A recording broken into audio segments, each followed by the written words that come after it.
My favorite is when you realize you're making a funny, like halfway through the first syllable. I'm doing it. I'm doing it, guys. Welcome to Behind the Sins, presented by CinemaSins. Welcome to Behind the Sins, a weekly look at everything going on inside the world of CinemaSins. I'm Aaron Dicer, and this week I'm joined by fellow Bafflegabbers Ian Whittington. Well, it's Jonathan.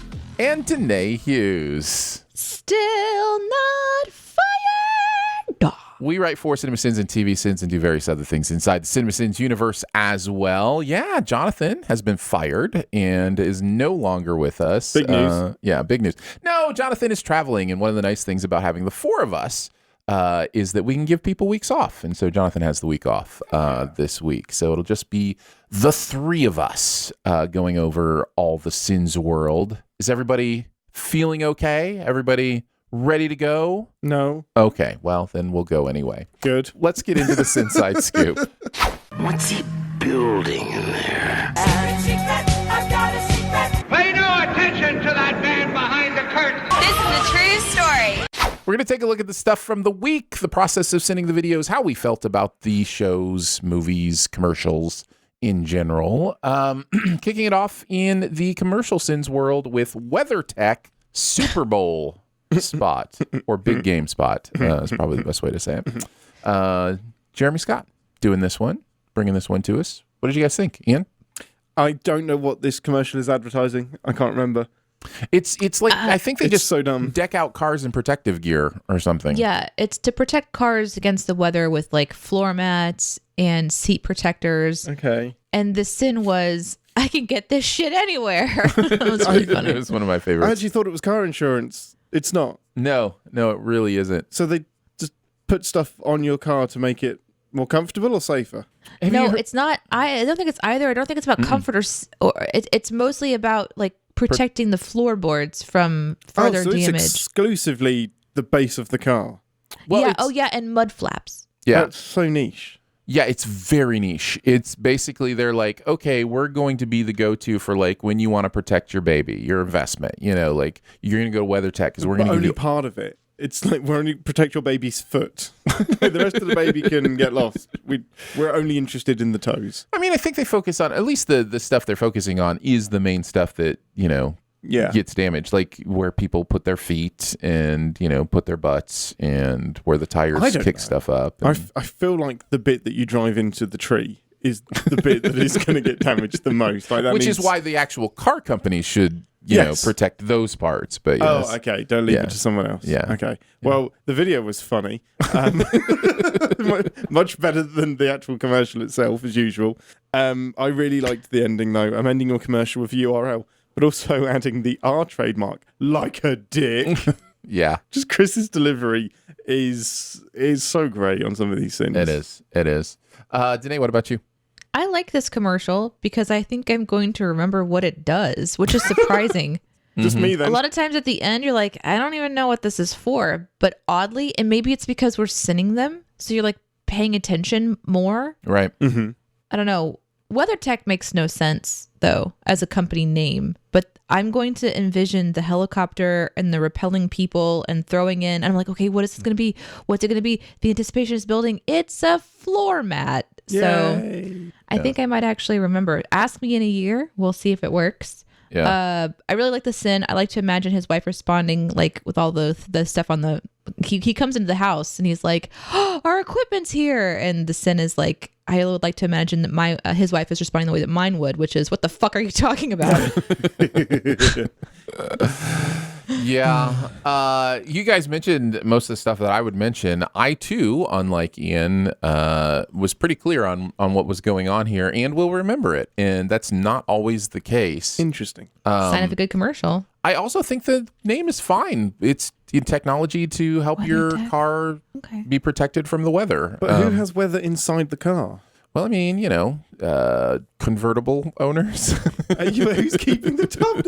Then the floor mats aren't going to help. But you. weather also means when something is like run down, like weathered, right? But not like, the way they spell. Yeah. It? Well, Is I it? don't know. I No, I think it's when you weather, like it's the same. Weather the It's- storm. Yeah, I think it's the Yeah. same. I think it's Is it spelled the same. Okay, that's probably quite clever. Also, but there was like, speaking of convertible, the sin that's just like, WeatherTech is an ultimate protection for your vehicle. And then our response is, unless you have a garage. It's so good. It's so good. Big garage, just getting. But yeah, in the who back. paid for the helicopter and the SWAT team? It's a good question, and I need to know. All right, let's move into TV sins. We'll kick it off with the Book of Boba Fett. In fact, we'll only be talking about the Book of Boba Fett Exclusively. The final 2 episodes did them back to back. From the Desert Comes a Stranger as well, where we will start. This was a Hughes Watkins script, so Jonathan and Deneé writing on this one. Deneé, how was your experience on this one? What are some fun stories? Fun stories, Boba Fett. 2 things that do not go together. 2 things that have never been heard in the same sentence before. This episode was like, okay, so are we going full Western? Is this character the Western guy, like the rootin' tootin' cowboy? Mm-hmm. Cobb Vanth. He's so handsome, by the way. Mm-hmm. But like, is he gonna be a character that is this where we're going? Okay, maybe we're going, because remember, I skipped over the episodes that included the Mandalorian, so I went in my watching experience directly to this one and didn't even realize that there was an entire episode for Mandalorian. Mm-hmm.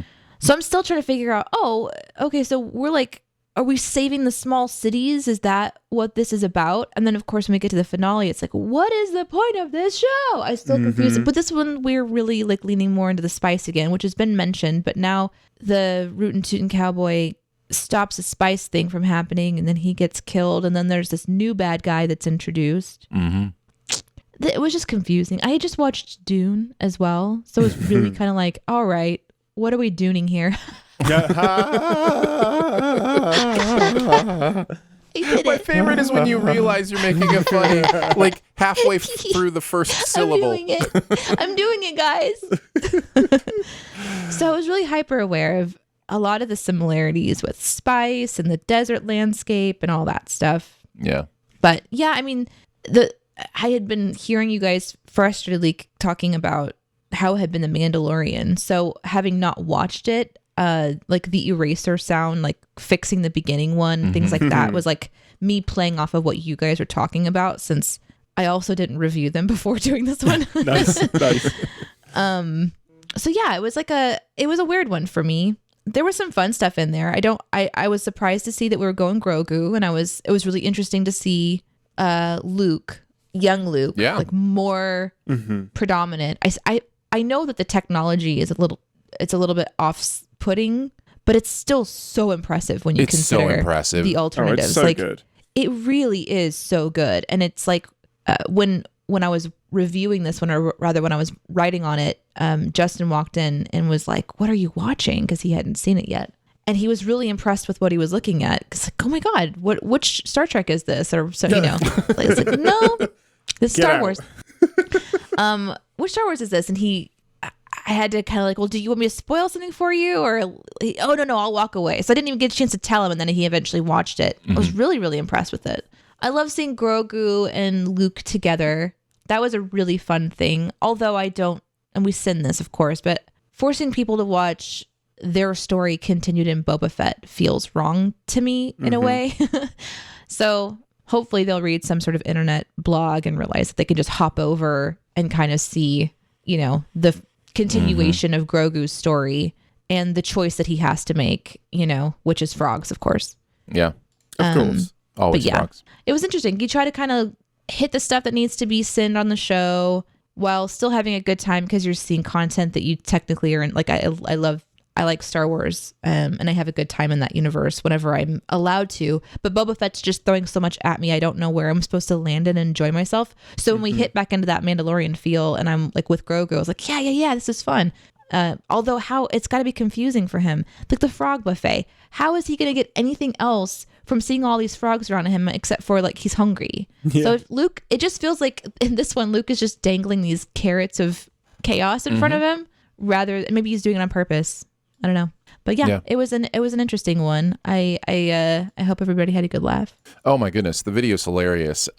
Just to jump off of a few things you were talking about, the Luke part of this is so interesting to me because it is clearly, for me, this episode marks an absolute demarcation in the history of filmmaking. Like what they are doing with Luke here is really, it's not our first experience with deep fakes or, youngifying people or any of that kind of stuff. But the way they're incorporating into the show is absolutely groundbreaking. Yeah. It was so well done because there's certain times when you know that the voice actor is like, whether it was actually Hamill or not, I don't know. It was not. Because there was a couple different people listed. It was deep faked, kind of like his voice with others. Yeah. And when he had more complex things to say, they would very cleverly like just be showing his leg or something. Like they use the cinematography to mask some of the limitations of the technology, but it all together created this really beautiful scene that you can completely appreciate. Maybe they could only move his head in certain directions, or they could only have him mouth in certain ways. And so they just played to those strengths really well. And when they knew that they couldn't nail it, they kind of backed the camera off, or they switched the angle enough that I was just fascinated. I was fascinated by it.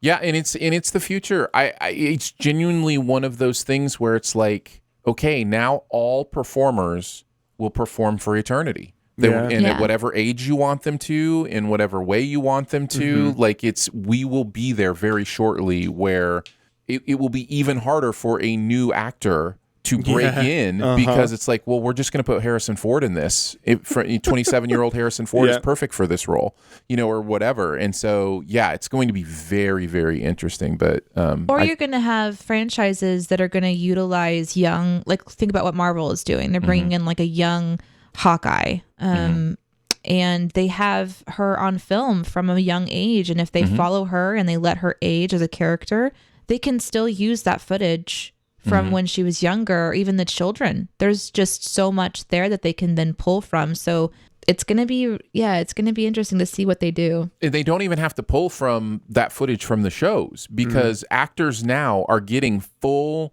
8K digital body scans as part of their acting resume. So they have all this stuff already available. I think mostly like just the words, if they're going to use the same voice technology and stuff. So it's really interesting, and seeing it on screen with a character that we want to visit again so badly, because Luke is such a huge like archetype. I feel, especially in the sci-fi, universe, he's just this epic character that so many people recognize and have an emotion towards. So to be able to see him younger and in a time period where we never got a chance to kind of peek into that, it's just so fascinating to me. It's surprising that it's in Boba Fett. It feels odd, but I'm glad that I got to see it at the same time. And that's the other part that I wanted to jump off of, is this episode, more than any other episode of the season, is all over the place with who it's in. Like Ahsoka shows up, and Luke's there training Grogu, and Cobb Vanth Space Marshal is there, and and don't get me wrong, Timothy Oliphant is always going to be fun to have around, but it's one of those things where it's like, what is this show? Like, what are we doing here? There's not really, what it feels like. It's like, what is Boba's purpose here? Yeah. And even in the finale, it's like, oh, are they trying to tell us what he's been trying to do this whole time? Because it doesn't seem like they really pull that off as a believable like last stand. They're trying to go for like Godfather meets the Magnificent Seven, right? Like where like crime lord stuff combined with putting the gang together to, beat the bad guys or whatever. You never get the gang together. You never really do. No. You never really do. You kind of do, but there are so many pieces, with the Vespa gang and the, in Ted. There's lots of different pieces. This was hilarious. Some of the stuff I had to mention force feeding a child. Yes. Pure beauty and genius. We now interrupt this episode of Jedi Training Academy, interrupting this episode of The Mandalorian, interrupting this episode of Boba Fett for an episode of Cobb Vanth Space Marshal. And I had to mention, I'll give every cent back in my entire channel if this guy says Twinkleberry Blue. Howdy, howdy, howdy. I did want to note about that one. In the narrator notes, it's written as Tinkleberry Blue. Oh, is it? And I wasn't sure. I went with Twinkleberry because that was what was written in the column, in the Sin column. Oh, that's funny. But You're welcome for making that confusing. If you meant Tinkleberry, I apologize. Twinkleberry is what I wanted. Twinkle is great. Okay, nice. good. And howdy. Frogs, he chooses frogs. It's such a great ending. Ian, what about you? It's like a series of Star Wars shorts that are mashed together into episode 6. Yeah. And I love this period of Luke's life that we never, ever, ever got to see. Like, for me, this is where Luke is really exciting because he hasn't got the burdens of fighting an evil empire, and he's comfortable with who he is. And we never see that. We see like the underdog and then getting trained and then he's like fighting against his father, but we don't get to see him be a Jedi and raise a new class of Jedis. He's kind of a terrible Jedi Master, though. Yes, completely. He's kind of not good at his job yet. He really shouldn't give Grogu the choice either. You are a Jedi. Like, never works out well. There's 2 of us, and we need you because you're like Yoda. That's right. But it's great, and I can't. It must be a reaction to how poorly done the CGI was at the end of Mandalorian season 2. Like, the Luke that we saw there was not just Uncanny Valley; it was bad video game Uncanny. This isn't who you think it is. I don't remember it being that bad, but yeah, I don't either. It was gross. I remember it being pretty gross, but this was so exciting because you do almost forget that it's deep fake and it's CGI, and you just enjoy it. And I didn't realize how normal it would feel to just see Luke walking around and have a new, like, you could have a movie of him. Like, I'm telling you, it's the future. So it's gonna happen. There's no stopping it. Yeah, I loved it. And the Cobb Vanth stuff, the Cad Bane stuff is really fun. It's just a different show. It's not even Mandalorian now.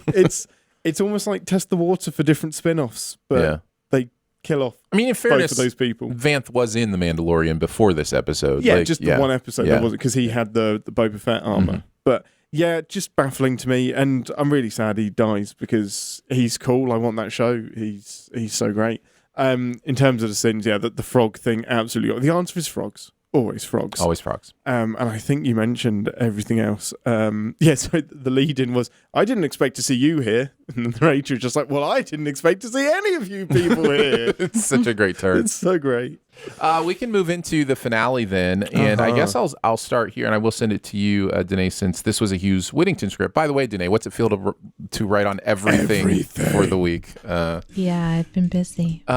So sometimes it just happens that way. So actually, both of you wrote on this. This was a Hughes Whittington script, and it's amazing. But I will start with you mentioning it was sad to see Cobb Vanth die, because that's the tag to the finale, is that Cobb Vanth is not dead. And I don't know if you didn't know that, or he's the one in the back-to-tank at the end, is Cobb Vanth. Wait, what?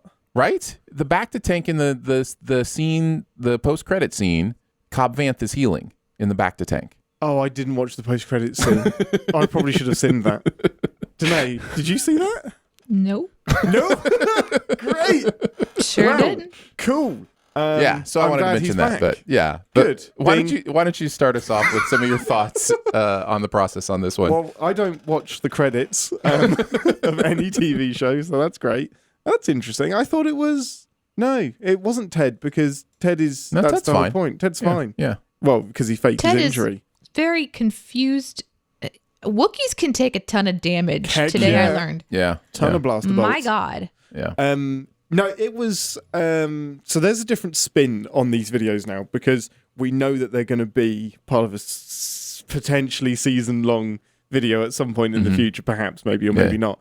So it's kind of weird knowing that this is the finale to a very long video at some point in the future. Yeah. So I think we ended it really well, though.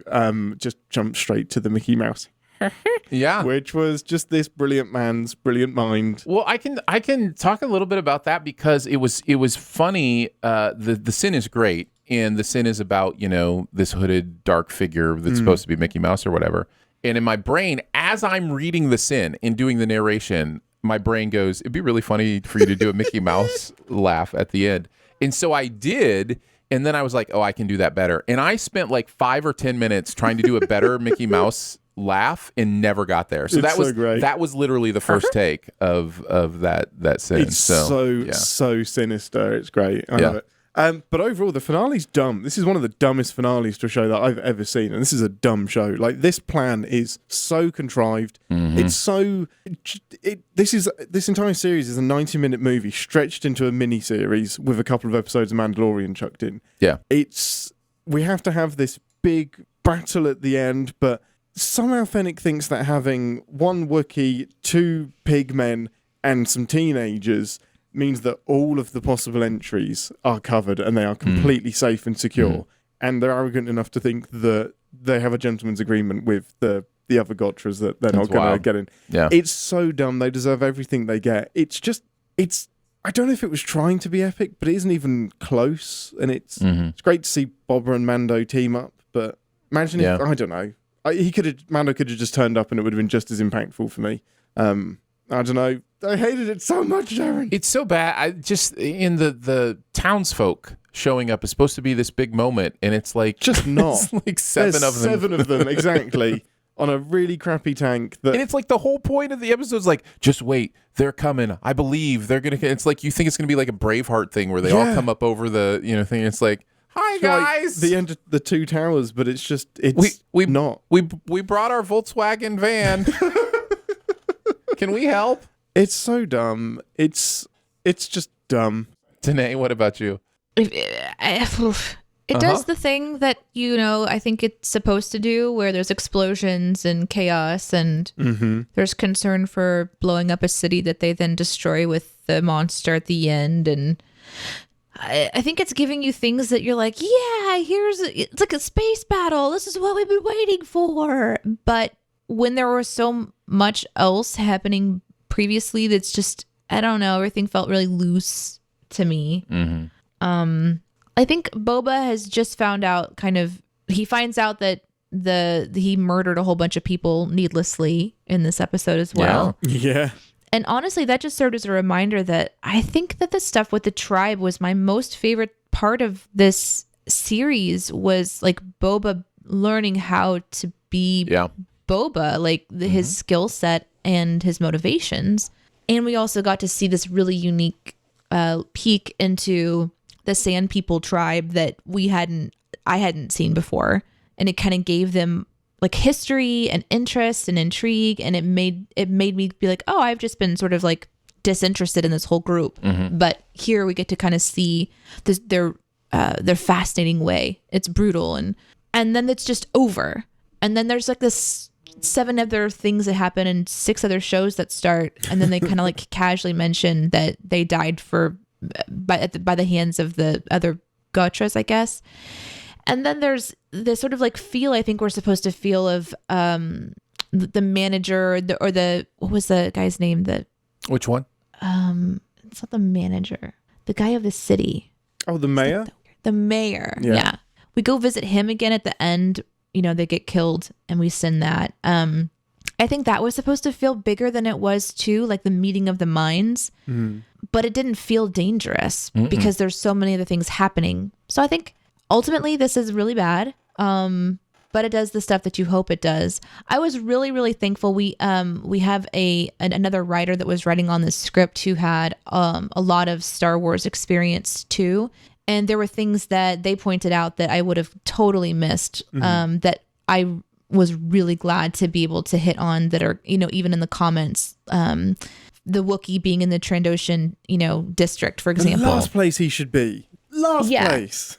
These are things I wouldn't know. And so the conversation between, Ian and the other writer were really fascinating for me, because it was like, oh, okay, there's some, not only is there bad storytelling happening here, there's really strange decisions that they're making for their own universe. And kind of had to be deliberate, but it's such a weird choice. Well, and I like how you pointed out some of the things with like just the strangeness of the machines and why were their shields not up and why are they waiting to shoot, and it's just all this contrived cliche stuff, and it made a very easy a very easy script to sin. There was just a lot that we could go on. There were still some fun things we got to do, like the Captain Morganing, like synchronized Captain Morgan stance. This has some of my favorite outtakes in it, which was really happy to see the love for in the chat. So yeah, this was it was a really fun one to put together. And then, when we were reviewing it, the 3 of us just cracking up laughing was a delight. Yeah, it is a ridiculous finale. And I think I've put my finger on why the finale doesn't connect, because this whole thing has been about Boba freeing Tatooine essentially and giving it back to the people. But other than the mods, we never see the people. We never see the people that are struggling. We never connect with them. So when the people that are oppressing them get killed, we're like, great for Boba, but we don't really like him either. So, and the mods are just irritating. So, cool, the mods get to live a great life, but they're kind of obnoxious. We never see the people on the ground that are actually Boba's apparently supposed to be fighting for. Yeah. No, I think you're right. I loved this episode of TV Sins. Thank you. Yes. I think this show is a mess and is indicated as such by the finale. Yeah. It has too many things to do, and I think it wants the Fennec moment at the end to be something really special and interesting, and I think I kind of know what it's going for. Like she is supposed to be like this unrequested, yin to his yang, where she's like, killing people. And even though he's like, no, let's not do that. Let's lead with grace, but it doesn't work because there's too much else going on. The Rancor moment is supposed to be this big thing, but logically none of it really makes sense. Let's protect the city by destroying it. Yeah, and also why just the idea that when they were ready to hole up, they didn't go back to the palace. To the palace is just, it's such a wild choice. It's such a weird choice. I had to mention after they say the Mandalorian, the roll commercial sin, and then I said what I said. Beautiful. I meant it. Yeah, beautiful. And then all this panic and worry from the civilians, except for this lady who is all for this chaos. It's so great. She's so happy to be She's just there. so happy, having so much fun. And then Jet Pack. So annoying. Yeah. So in the entire season, use the damn jetpack. Just use it. You've got it. We're going back and we're sending some Mandalorian episodes. I don't mind saying it. I'm just gonna say it and just spoil it. Just spoil yeah, it. All. Get it out. I'm just gonna. But there's a sin that I got to add into that one, the episode that has all of the Mandalorians on it, because it's just like he goes, "I gotta get me one of those," and my sin was like, "Well, you're not gonna use it." It's like based on watching this, and that's just amazing. It's a really funny like. I have perspective on that now. Yeah. And I can confidently sin this. Well, So why bother? Yeah, exactly. yeah. And then 2 sins off for the most adorable force hug in the galaxy. 100% agree. That was an amazing moment. As crazy So as it cute. was that it was in this show, Jesus. why Yeah. is it here? It was still Yeah. amazing. It It's was still crazy. amazing. I did think that there was Ian really wanted to craft the final sin for not just the series, but if we do that season recap, like something that kind of, because it does feel a little bit like a lot of pressure when we put those together, and you want there to be a level of consistency across the board. And it was just a great way to end it, which is, like you're forcing Mandalorian fans to watch this piece of shit. Yeah. Without saying it quite like that. And then kind of like looping in the Dark Mouse. It was a really great way to kind of to end the confusion. And yeah, but we hit pretty much everything. We hit Dark Saber and Spice and dead people and why. That Just in general, Darksaber. why? That Darksaber, I don't get it. How can it be so incredible and yet so fundamentally useless? Yes. Welcome to plot mechanics. Yes. Really powerful until the plot doesn't need it to be. Yeah. I think ultimately Boba Fett is something that I would recommend people read a blog about and they watch it just for the Mandalorian bits, because there's not enough of Boba Fett in there to me to even satisfy like the long-term fans. But I'm still glad that they're trying stuff. I mean, good for them for trying it and putting something out that they're just like, let's try this out and see how it goes. Because you have to sometimes just follow your instinct, and even if people don't receive it well, it's still Star Wars and it's still a lot of fun. There's still a for the lot of most part. visuals that are fun to look at and fun to watch. Yeah. And what's wild is you really, really can watch episode 5, 6, and 7 of this on its own and appreciate it. And it's a good little bottle 3-parter. You can get enough context about why they're fighting. So just watch that and then go into Mandalorian season 3. Yeah. Because you're going to need to. Yeah. No, major plot points are in this. Huge. Yeah. Yeah. You're definitely going to need it. It's going to be so weird when the new season of Mandalorian premieres, how they're going to, it's because it'll have to be like previously on It's going to be a the huge Mandalorian previously and on. Boba Fett, Or will they just say previously on The Mandalorian and show scenes from Boba Fett? Or like, it might just be a big previously on the Star Wars. Starts bringing in like episode 4 from the movies. Yeah. Previously on our own shit. Previously. I am your father. No, we know that bit. No, that we know. God. Previously on Disney Plus. Yes. All right, let's move into CinemaSins. We will start with, by the way, both CinemaSins this week are Atkinson Hughes scripts. So Chris and Deneé providing the cinema sinning for the week. The first one we'll do is Dora in the Lost City of Gold. Deneé, tell us about this movie. Please. I do want to say I think that most of the BTS fans at this point know I didn't write all of this in the same week. Sometimes our schedule. BTS. And you did everything last week. We sometimes the schedule just kind of shifts around and stuff. So this makes it look like I was just like on fire. And there have been some really, really intense writing weeks. That's true. But I felt like maybe people will be like worried or something. No. We've said it before on BTS. If we're on every script, it's because we're the hardest workers in the world. If we're not on any script, it's because the schedule gets weird and changes. Yes, absolutely.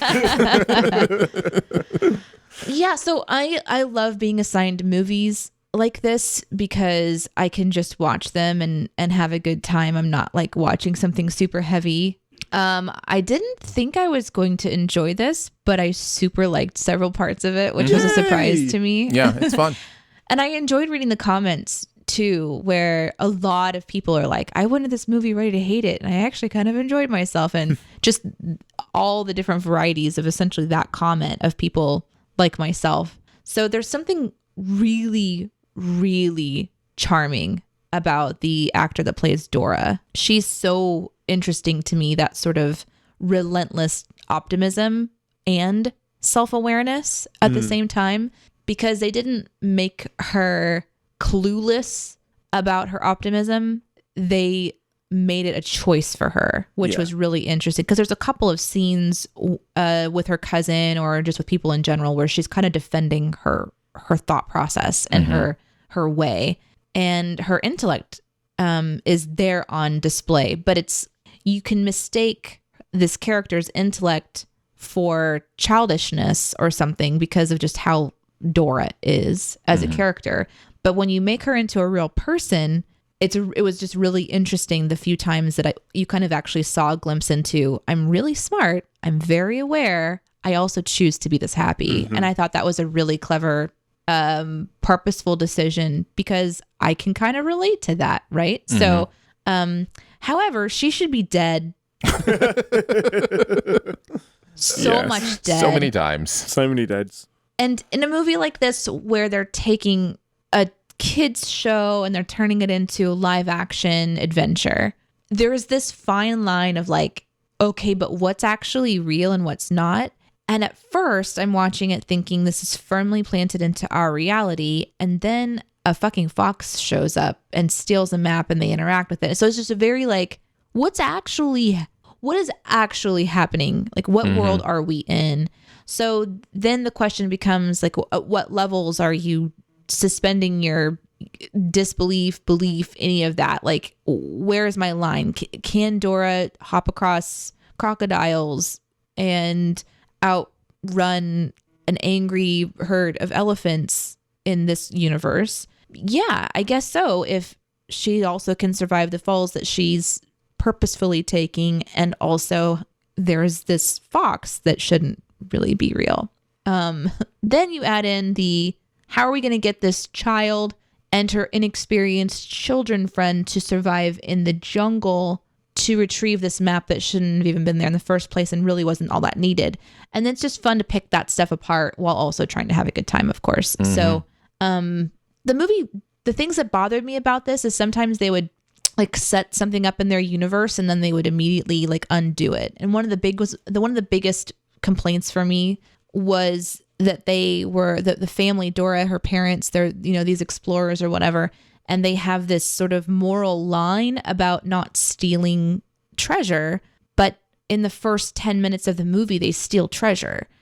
So it just like stuff like that is a bother to me, because then I don't know what they're, or the biggest, maybe the biggest one for me is this idea that they've raised this child, this brilliant child, this educated child who's has a lot to offer in her world, and they think that she's incomplete because she hasn't gone to a school in LA or whatever. Yeah.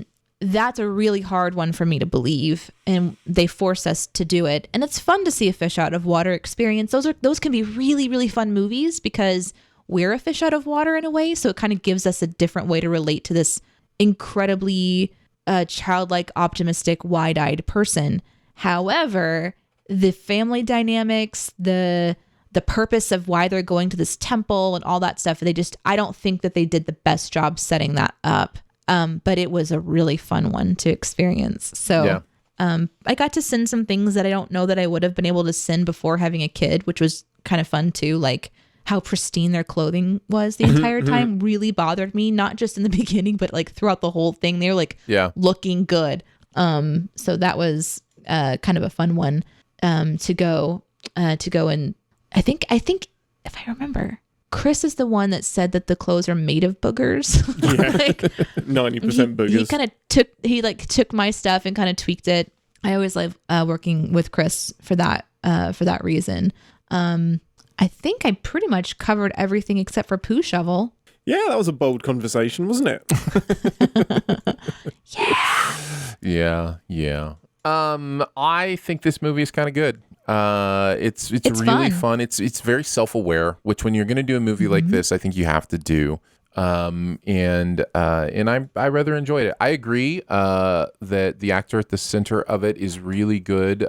She's great. Her name is Isabella Marced. In case you want to look her up, she does a great job.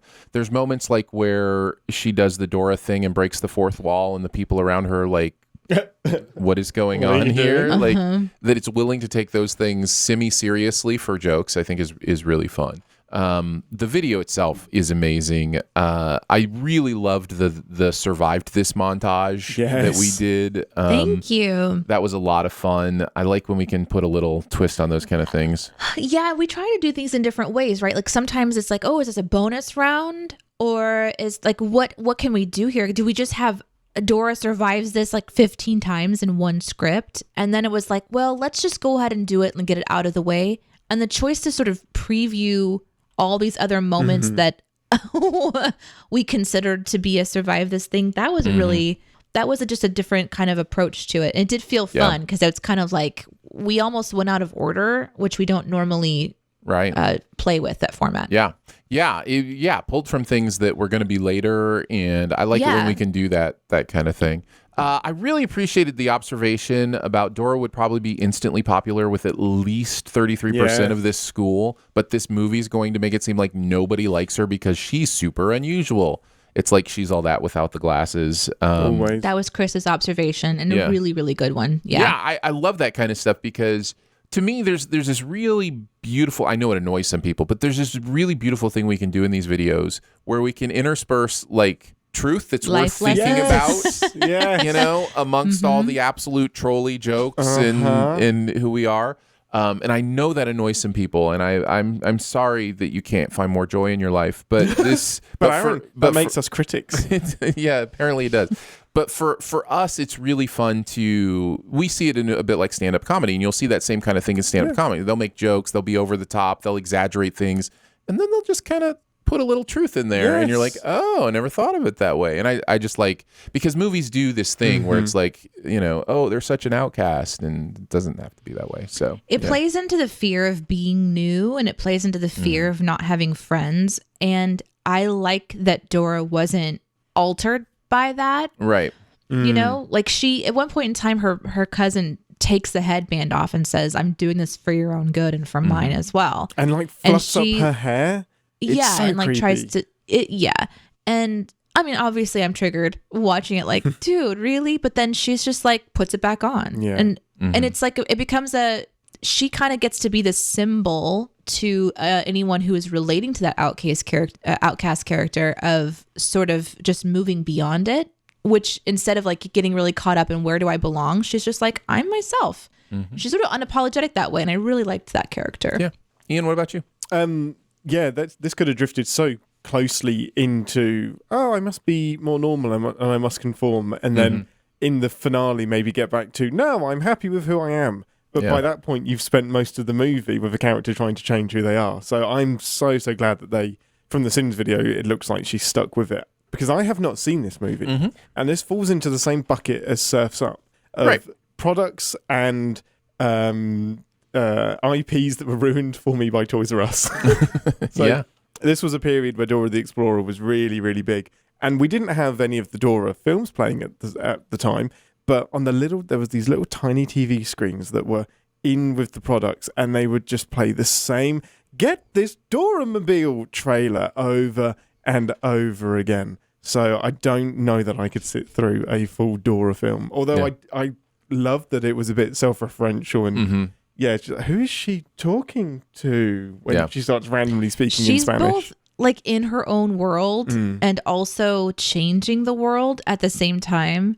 There's this hilarious scene where she's at the dance and she does the most awkward dance that like I've ever seen. And I assume it was from the show. And that's the other thing that the movie does really well is it's obviously referencing a lot of the show, but it's not like too much that you can't follow. Like she does this peacock dance thing that is just ridiculousness and it's adorable and I loved it. Well, it's great because that works on a couple of levels because you've got like Dora is like 20 years old at this point. So the kids that watched it growing up will be young adults watching this film. So they'll get the nods, but also the parents that were forced to watch it have got something to latch on to now as well with the little, I remember that backpack and that map and that stupid fox. But on the fox, that was confusing to me. Like, this is the funny thing about watching the Sins videos and not watching the whole film is, wait, the fox, can everybody see the fox? Can Boba Fett see the fox? So confusing. It suddenly turned into a part animation thing as well. And all of the drugs were taken. They got high, didn't they? And I'm sure. Turned into a cartoon. I'm sure, yes. Yeah. Yes, I'm sure that's exactly what it was. Yeah, that's really confusing. But no, the video was great. And I still don't think I'll watch this movie. Yeah, you can't spell adorable without Dora. Quite right. Otherwise, it's just Abel. Which is also okay, apparently. I did also want to mention Michael Pena. I love Michael Pena. He's great. Anytime he shows up, it's a lot of fun. All right, let's move into Romancing the Stone. Heading back to, I think, the 80s. 1984. I think it was 84. It was indeed. Somewhere in the mid-80s for sure. I was not allowed to watch this movie. I was 8 years old when it came out, and it was too saucy. I can see why. Too saucy. Oh, yeah. I mean, you open into the nipples. That's true. How would sexy, I have survived? sexy lady parts. But yeah, this is kind of one of those classic Indiana Jones type movies from the 80s. Much like the previous film we just talked about. Much like Dora. This again an Atkinson Hughes script. So Deneé, why don't you kick us off with some thoughts? My mom and dad liked this movie, and I remember parts of it. I remember the sliding down the hill. I remember the snake, because that scared the fuck out of me when I was a little one. But that was pretty much... Oh, and I remember the heels of her shoes being chopped off very vividly. So it was such a strange thing to get to that part of the movie and be like, yeah! Like, why was I so excited about that? Yeah. I saw it when I was really little, and I thought that was a really cool thing, like, okay, so if I'm ever in the jungle, I guess I can chop my heels off to survive. And I think there's another movie that stars the same cast called Jewel of the Nile or something. Is it the same cast in Jewel of the Nile, or is it just a very similar movie? I think I'll look it up. It's the same people. I want to say it's the same people. But it is. My mom and and dad watched that one as well. And I think that's the one where there's a snake like in a big pool or something that was super scary. And my mom is terrified of snakes. So my memory of this one early on is really, really interesting. Watching it as an adult, my mind goes into like 16 places all at once. First of all, wow, music has changed so much in filmmaking. It's incredible how music can really set the tone for what you're watching, and that the music of the 1980s was just so It's brave. wild. It Yeah. was so brave. It was so like confident in itself, and it's like I don't know how to describe it. But anyhow, in this one, I'm also looking at a lens of like a woman lead and how they're kind of playing around with this woman in the lead and how little she has to do in this movie and the mistakes that she makes and the way that she's rescued.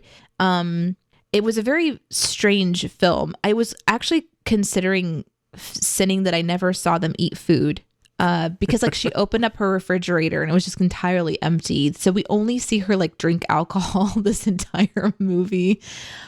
Just really weird, like little subtle things like that. And I got to kind of point out the moment when she turns and she's going to go through the jungle at the end and finally get to Cartagena, and they just cut away. Like, what? How did she do that on her own? Are we just skipping over?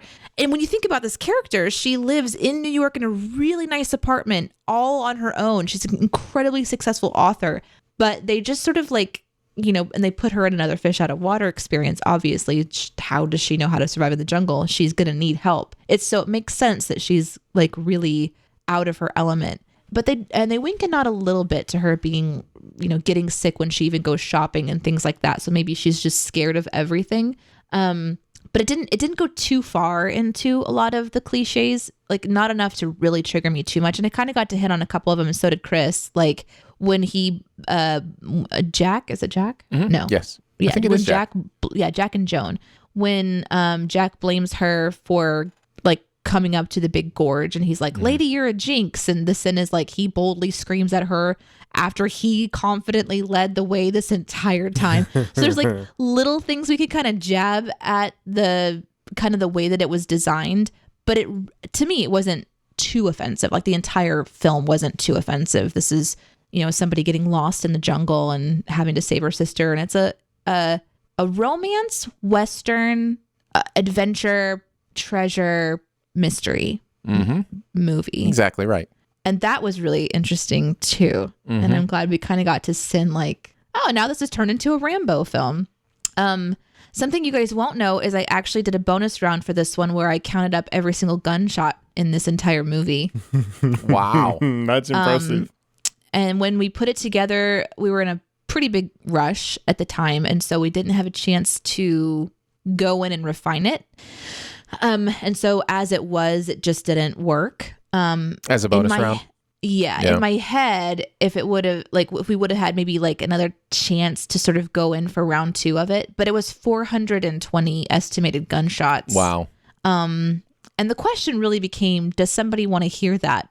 And my question is, that's actually my question is why do we need to hear so much fucking gunfire in this movie? It's just everywhere. It's like, it's like, I'm like, oh my God, what am I watching right now? Just gunfire everywhere, willy nilly. Like there's so many bullets.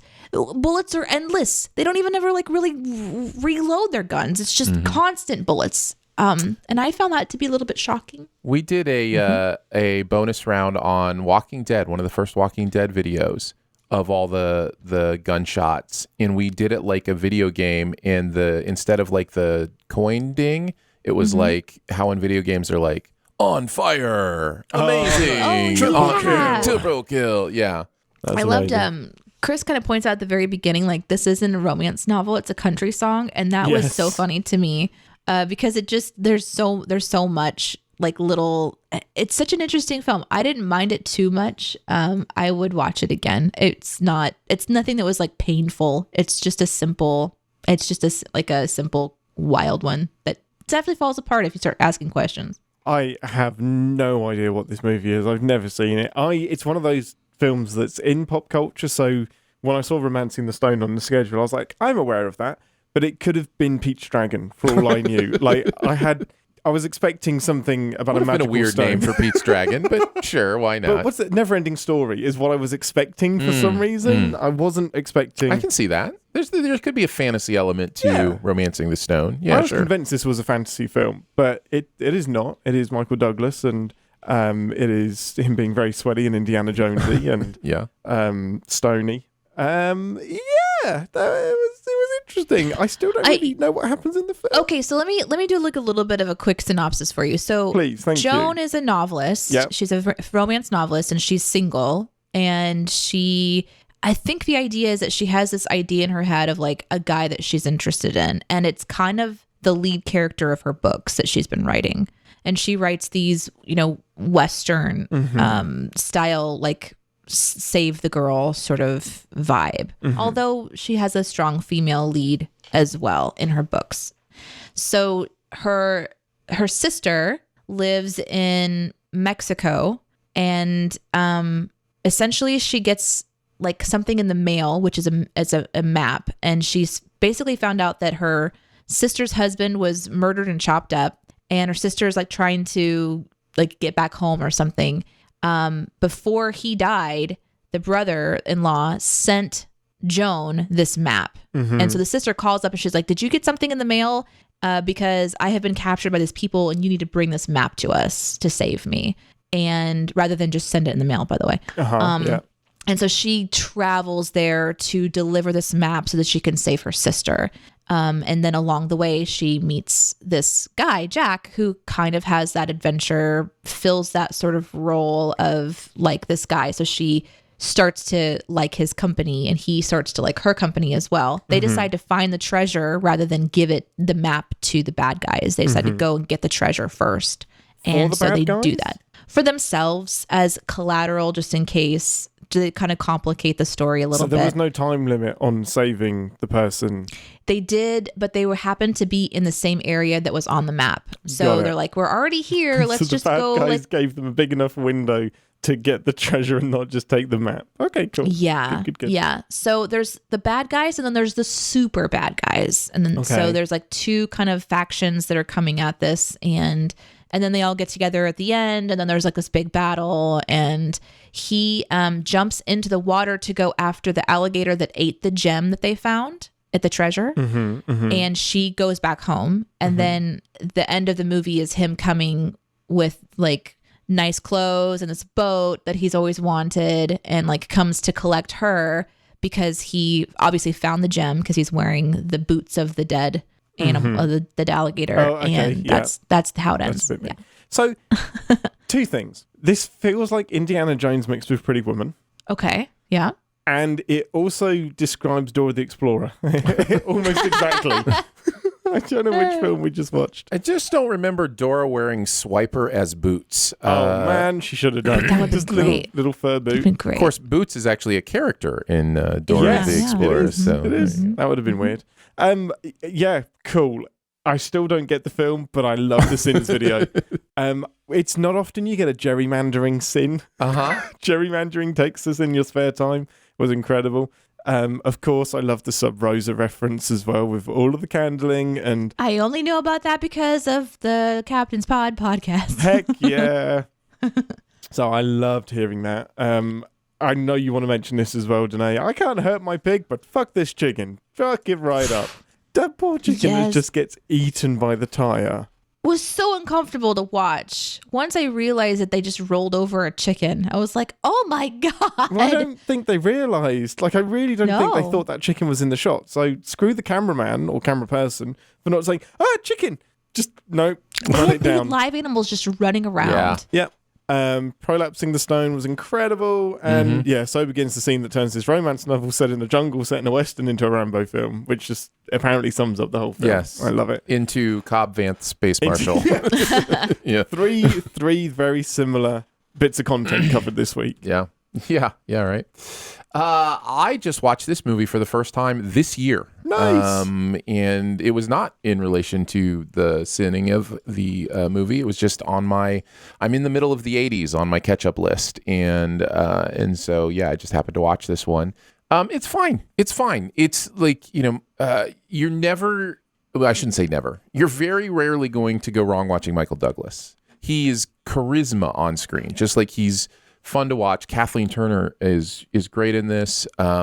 So you've got that going for it. And then it's just, it's a little adventure story, and it's got all the terrible things about the 80s in it, but it's also got a little bit of fun in it too. So So yeah, I enjoy it quite a bit. Wherefore art thou, Romeo? Are we forgetting the 4 now? What are you teaching your cat? What are you teaching your cat? Slayed me. It's so shady. It's so good. The pumpkin 4 times in under a minute for gourd's sake. It's beautiful. As we near the final moments of this film, I pause to ponder what the filmmakers were wanting me to feel in this moment. This shot is entirely blurry as she walks into the courtyard alone. Does this represent her life being out of focus? She's scared, she's unsure, she's manless. All of this must be reflected in the purposeful choice to not bring anything into focus for a full minute. It cannot be laziness or oversight. It can't be. Nope. Jeremy's delivery on that was so good. I just wanted to mention it. So there you go. That's Romancing the Stone. All right, let's move into the comment section. I want to know what you're thinking. I appreciate your honesty. You're a real straight shooter.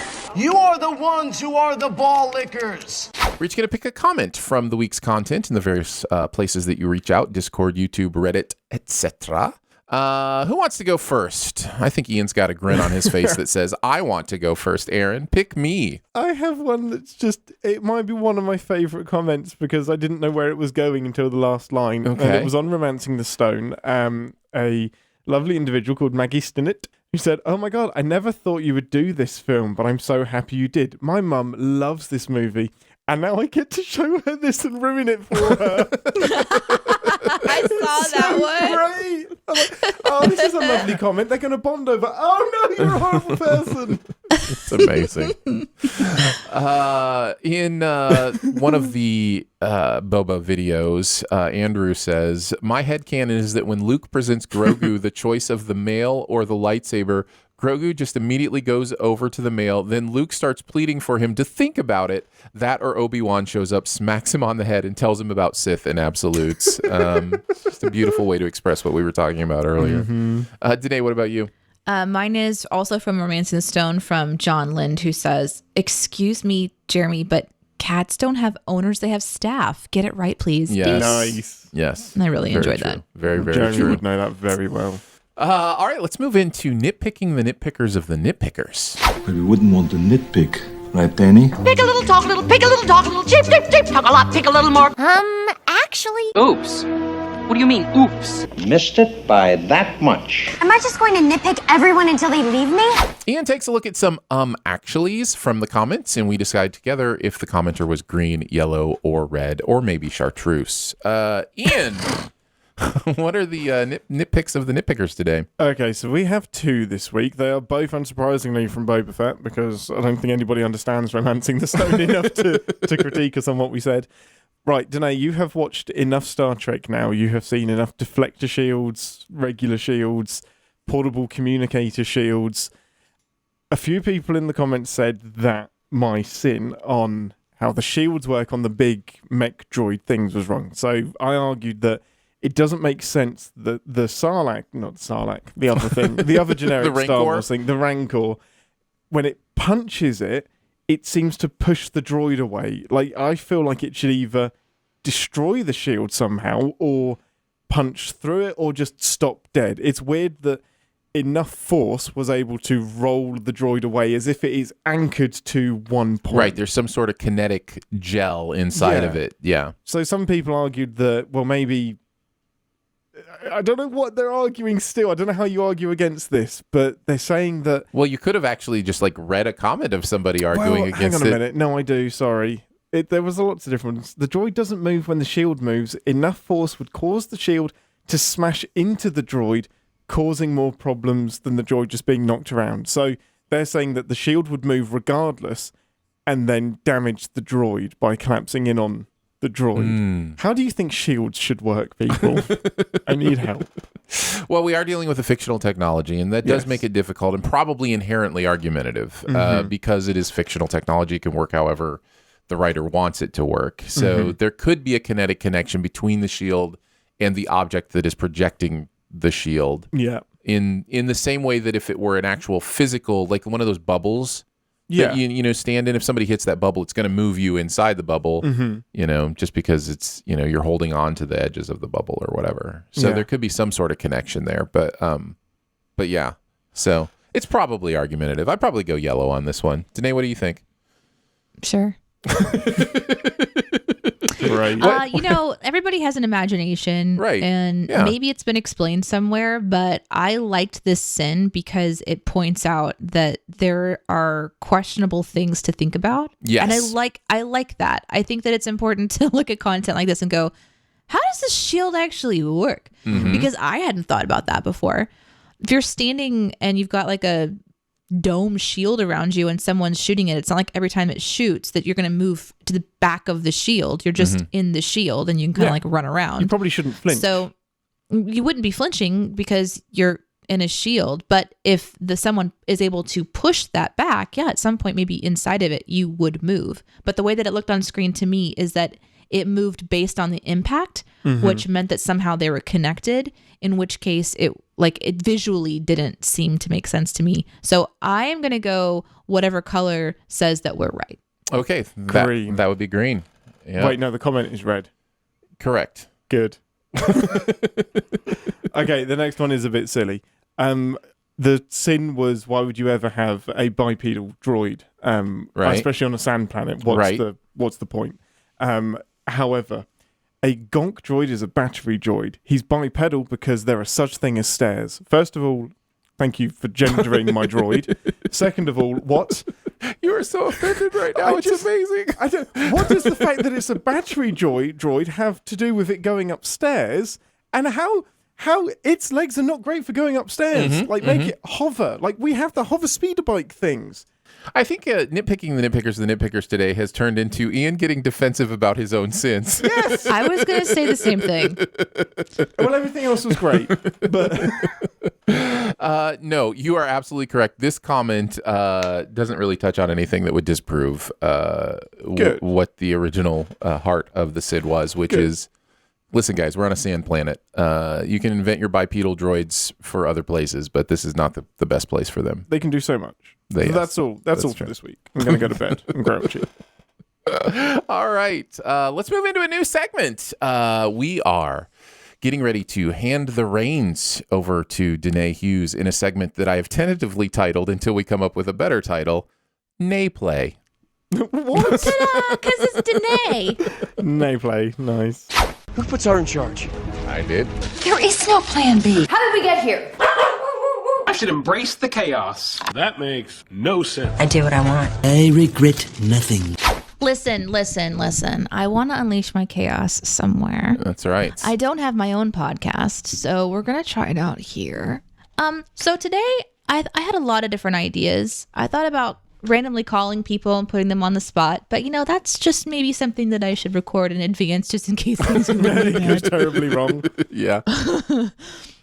Actually, could you hold on? I'm getting a phone call. And you're just on hold for 20. My dogs are part of the segment. Nice. You're welcome. Perfect.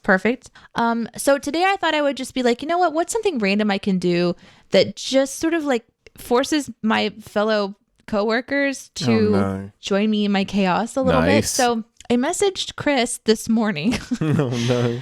And listen, I ride this line of I don't want to bother my bosses, but at the same time, I like to play.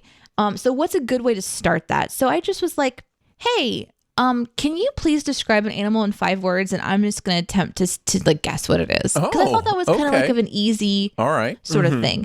So today, all I want to do is I just want to take you on a journey of the mind of if I was to have my chaos unleashed. Yes, let's go. I love it.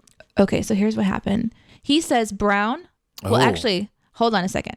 So that was at 10:11. I couldn't wait any longer. Hold on a second. Let me make sure I got this right. Oh, I sent him a message at 10:05. Okay. At close to 2 minutes later, I was like, what if Chris doesn't respond? I'm also going to message Daniel. Nice. This is great. So I don't want to message Daniel the same question. I'm like, let's just ask him a totally different question, but still animal related. So I said, good morning. Please don't be concerned. Just answer this question.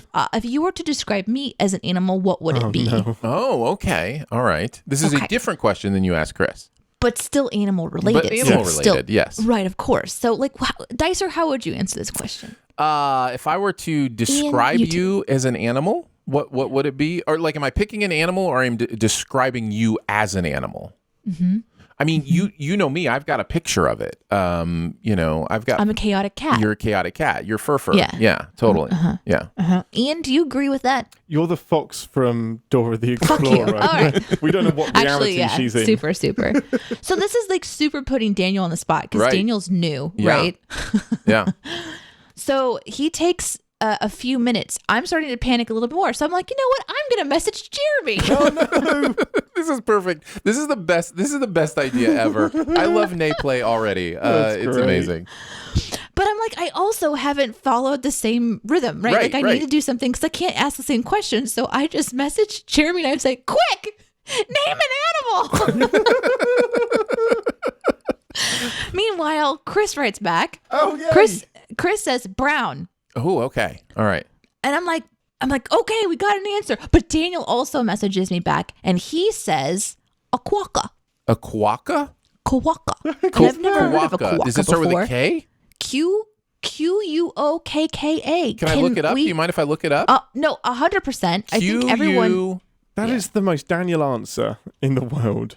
But it's perfect. Quokka. Yeah, can you pull up a picture and put it on screen for everybody while I talk about this? Goodness. Okay. Adorable. Are you ready for this? Yeah. What is a quokka? A quokka are friendly and approachable creatures. They're very used to tourists, so they have little fear of human contact, and they'll hop right up to people who are marveling at them. It's you. This is amazing. He goes on to say, "This is how visitors they pose for selfies with the quokka all the time. Look at this guy. This is a quokka. That's so cute." And so I write this description back to Daniel while I get the next thing from Chris. So Chris says pointy-eared. So look at the quokka, brown and pointy-eared. And I was so like, far, so good. Oh my God, so far so good. So I write to Daniel and I say, quokkas are friendly, approachable. I give him all that information. And he responds with this 2 minutes later. I've also read that they bite people. Yeah, checks out. Still on target. Yeah. Still on target. That's great.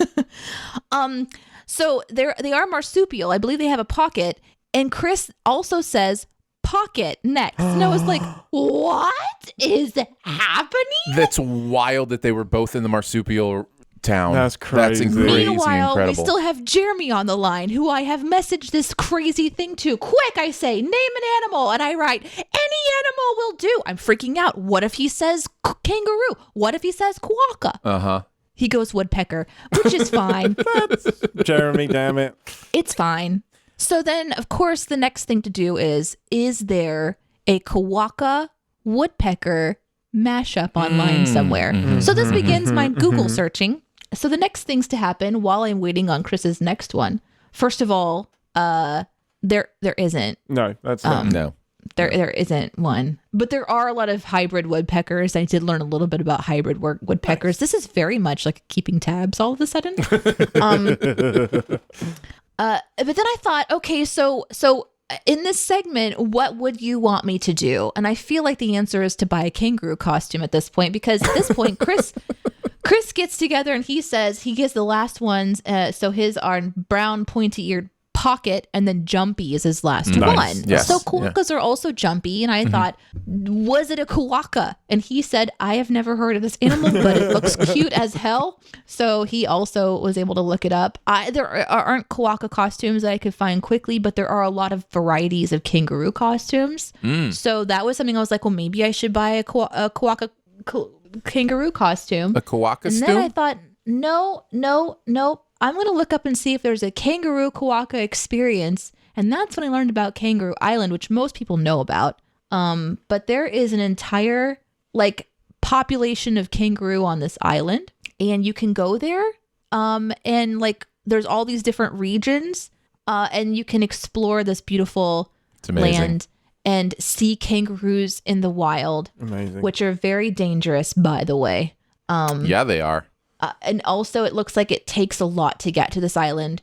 So then it was like, do I buy a ticket to Koala Island, kangaroo, or do I just get and this is where a kangaroo Deneé reveals costume? her backdrop is a painting, and she is on that island now. It's green screen.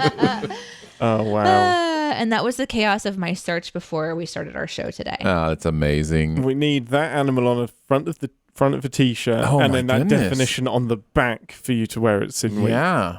It's like, There were some other Quokkas are awesome. They're great. There were some questions that were like, the most common questions of the quokka, and I don't even know if I'm saying that correctly. Here's a question that comes up regularly enough for Google to have it as a quick search. It could be a quokka, maybe. Could be. Why do quokkas throw their babies? Yes, I just got to read about that. Yeah. Mm-hmm. Okay. Okay. They throw their babies at predators so that they can get away. Oh my goodness. That's what I just read. I just read that. This cute little animal just became a psychotic little evil piece of fur. That's amazing. Picture says, feeling like a bad parent, quokkas toss their babies to predators so they can escape. Yeet! Anyways, that's the quokka, and I do feel like it might be my spirit animal. I think so. Man, quokkas. So that's the little segment for today. Thanks for joining me in my chaos. That is amazing. Well, that's going to wrap it up for Behind the Sins this week. Don't forget to make sure you are subscribed and go ahead and leave a comment or a rating as well. If you've got anything you want to send us, feel free to mail it to us. P.O. Box 881 Republic, Missouri 65738. You can hang out with us on Twitter. I'm at Aaron Dicer. He is at WitsEnd. WHITTSINNNED. She is at Deneé Says. DENE. So for Ian Whittington, Deneé Hughes, Twinkleberry Blue, and myself, we will see you next week. Boom. Oh, happy something day. Happy Jonathan's traveling day. Thanks for listening. Send any feedback to bts@cinemasins.com, and be sure to subscribe, rate, and comment. Find more ways to connect by visiting cinemasins.com/BTS. The time is 10:02. Current temperature 44 degrees. And nobody's here. Okay. All right, Dicer and Ian. Guess I'm just gonna run the show. That's fine. That's fine. Or I could eat this donut. Eat a donut, do a show. Eat a donut, do a show. Probably do a show, right? Check 1 2 test 1 2. Hey, that's me in the wave file. I made a dolphin. Hello. I did not make a dolphin. You did not make a dolphin. No, Okay. nothing like a dolphin. Like a bantha. Yes, my wave file was like a bantha. No. Hey, Ian, you gonna be okay? You gonna be all right? No. No. Ian has been crushed to death by a light. He will be missed. My corpse will be very well. His bleeding out husk of a body will be lit very well.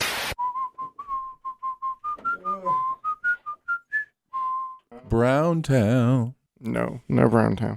Please notice Touch me. I am Travis and I am important. Touch me. Touch me, babe. I just want to There's know all what the energy I have. Deneé is done. Oh no. Deneé's input on the outtakes have finished. She has completed her role. Hold me. I just think Ian should have a YouTube channel where he just yawns popular songs. It's like the whole gimmick. Yeah, it's exactly. Gangnam Style. That's a very convincing yawn. That turned into an actual my fake yawn turned into an actual yawn. This is a legitimate experience. You can fake a yawn and it will become real. Like it's You can weird fake how that so happens. many things, you know. But do they become real? That's the question. But were they actually real, or were they still? Do they start fake and become real? Yeah, or were they still fake, even though they turn into a real yawn? Ooh, that's a great question. Still fake because you faked it. Right. Laughs can be like that. Yeah. You can start fake laughing and eventually. Do you remember when we had the video of Iris when she discovered her fake laugh? Oh yeah, she was going. That was fun.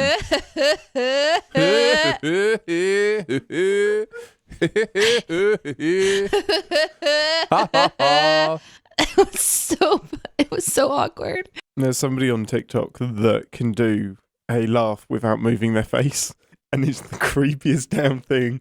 It's do they keep a straight face? Completely straight. Like they almost look annoyed. No, there's no mouth opening either. It's going to work great on the podcast. Man, withholding is a legit parenting tactic that I hate. And yet we've all probably experienced it, and actually most parents have done it, even though they probably would hate that they've done it.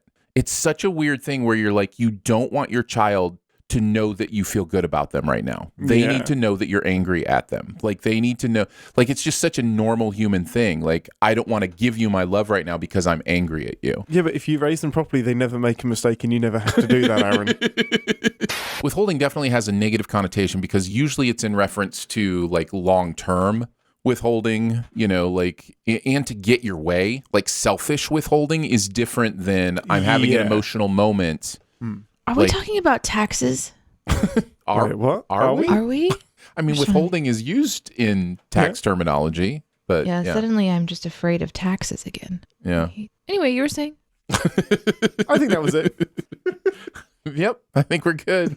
Yeah, the government does that for us in England, mostly. You don't have to do your own taxes? Nope. Not They unless just send you a message and like, here's what you get back, or here's what you owe? Yeah, it comes out each month. And then in like every April, they let you know if you've paid too much or too little. It's almost always too much, and they give you a rebate. But it's only if you're self-employed that you have to file your own taxes. Oh. Does England have like things that you can cheat the system with? Like, you can be like, oh, I spent this much on this, and so only if you're self-employed. Yeah. Are we really talking about taxes right I now? find this fascinating, but, Cool. If you're but yeah. self-employed, then yeah. So they will pay. Okay, bye. Bye, Deneé. We're done with the tax talk, Deneé. Her thumbs have gotten really long. Yeah, you put your thumbs in a weird place. Yeah. The thumbs seem to be in the middle of your hand now. The two thumbs up was very strange. 2 weeks and it's SinWeek. My body is ready. It's going to be my first one. It's exciting. We leave a week from Monday. Yes. Yeah. All right. Yeah, we do. Wowzers. 2 weeks will be in it. Definitely. To win it. Wait, do we get to win something? I mean, it's all a competition. The love of the fans. Yeah, you didn't know about the competition at the end of SinWeek? Yeah. No. Who has the most love from the CinemaSins fans? What if you've had to withhold that love because they've been misbehaving? So different physical acts with the fans count for different amounts of points. Wait, what? Slapping is like 10 points. Oh, I get to slap everyone? No, when you get slapped. Oh, no. That's a sign of love. No. Don't you know? No, it is not. Wait, where do I get slapped? And then See? you Now get you're extra figuring it points out. if you Now say you're figuring it ding out. while they do it. Ding. Slap, ding. Ding. Ding. We never talked about the rules of American pool, did we? And how they're wrong. I'm going to go. Oh, you're go going now. again? Why? But this time because I have to pee. So you guys can talk about pool, and I'm going to go reevaluate my life choices. All right. Okay. We got trouble, my friend. Right here in River City. Capital T. That rhymes with P. That stands for pool. Oh, dang it. It's a Music Man reference. Very good. I got That was there. super, super good. Oh, my goodness. Yeah, you played American rules pool in England, but completely not American rules pool. Yeah. You had a friend who said, I know how Americans play pool. This is how they do it. Yeah. You get 2 shots whenever you make a mistake. Is this so crazy? Like, That's insane. No, it's not. Taking 2 shots in pool is a penalty. That's great. So if you miss the ball that's one of yours, or if you pot the white or do something wrong, instead of this nonsense, pick up the white ball and put it wherever you want. Yeah, ball in hand. No, you play it from where it is, but you get 2 shots. So you can set up your shot and then you can follow through with it.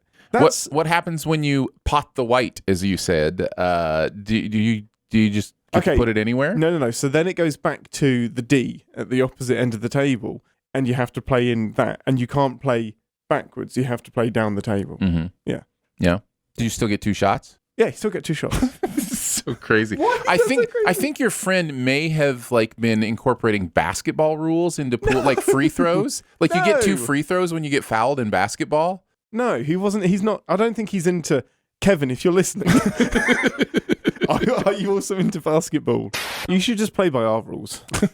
This is the beauty of games. You can make up your own rules. You just have to agree on them. Yeah, but then you're not actually playing the game, are you? You're playing some. And that is the argument for actually looking at the, American 8-ball rules. What if the internet is lying to you and they're not playing by your rules? It was the official pool. I mean, it was the official 8-ball association or whatever. I don't think they're right. I mean, it may have been cocaine related. I don't know. It may have been something completely different. But I think I have two things that have led to me spewing water in this room.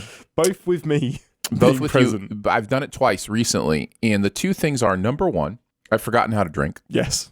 That'll do it. And I'm just letting the water slosh to the back of my throat without letting it, progress. It's just choking you. Aging is weird, guys. I'm telling you. Like, forgetting how to drink, never thought that would happen. Yeah. The second thing is, I convince myself that I'm fine. Even when I feel like those initial, that may be in your respiratory system feelings. I'm like, I'm good. I'm going to power through this. And so if it's so bad that I can't power through it, it is the most forceful spit take explosion ever, because so much of it is already in there. I'm letting so much go down the wrong tube because I'm like, I got this. I can breathe water. Yeah. I got gills overnight. Well, both times I think you've been reviewing a CinemaSins video, and I'm like, wow, goddamn, that must have been funny. Yeah. Show me. It's quite a spit take, for sure. Yeah, I just wish you would stop aiming it at me. You can turn no right. way I'm aiming it at you. There's so much electronic equipment between us. There's no way I'm aiming that at you. Remember that time I passed you some liquid over the board? Yeah. That was fun. Yeah, that was really fun. Fun is what that was. Sleeping in the garden. Fun with a capital F-U is what that was. Yes, it was. Ian sleeping in the garden tonight. The garden. Yeah. Yeah, we've got one of those, sure. Wait, you do? Do we? What's your definition of a garden? The thing out the back of the house. That's a garden where the grass is grown up under the... You have land that is not at the front of your house, yes? Yeah, that's our backyard. A garden is a garden. You call the backyard a garden? Yes, that's like one of the most famous English things, yeah. Interesting. So you have a front garden and a back garden. But interestingly, gardens don't have to have plants or any greenery. That's wild. I'm just realizing how strange that is. Yeah, here gardens have to be like purposely growing flowers or fruits and vegetables. No. Everything is a garden. Yeah. So if you see like house listings, it will say like front and rear garden. Wow. That's amazing. Maybe it's just the assumption that we will, but we don't. So you literally meant sleep in the yard is what you meant, like American slang. Yeah. We just don't say yard. Yeah. Wow. Interesting. I wondered why that was so strange to you. I was like, we don't have a garden. One of my favorite things, Ian. Yes. Is anytime my wife says your name. Yeah. She'll say She'll say Ian, and you go, hello. I do every so single much. time. Hello. Hello. All right. Here we go, guys. Let's do this. That wasn't me. No, it wasn't. It was not. Kirsten Dunst. Ian bringing the chaotic energy today. I love it. When Deneé's energy is down, Ian's energy spikes. Yeah, apparently. What's that stack of books behind your shoulder, Deneé? Oh, wow. Look at that. It's a whole stack of books. When the Corn is Waist High by Jeremy Scott. Did you say When the Corn is Waist High by Jeremy Scott? A thriller. A thriller, you say? A thrilling thriller. A book, you say? That you should pre-order now. Right now. What was that name again? Jeremy Scott. Good. When the books are waist high. Yes. When the Scots are waist high by Jeremy Corn. Welcome to Behind the Sins, a weekly look at everything going on inside the world of CinemaSins. I'm Aaron Dicer, and this week I'm joined by fellow Bafflegabbers, Ian Whittington. Probably should have been recording all that. It's a joke. It's a joke. It's a joke. But I hate that. I hate that joke. I hate it. I hate it so much. And I know because I know that feeling. Yes. For sure. If it's not being recorded, why was I bother talking? Why did I bother talking? People don't know this. I literally just go completely mute unless I'm actually doing a podcast. Yep. Everyone's like, oh, what do you and Aaron talk about? Literally nothing. Nothing. Nothing at all. My wife is very understanding. Yeah. I'm like, babe, you want to have a conversation about finances? Let me turn on the mics.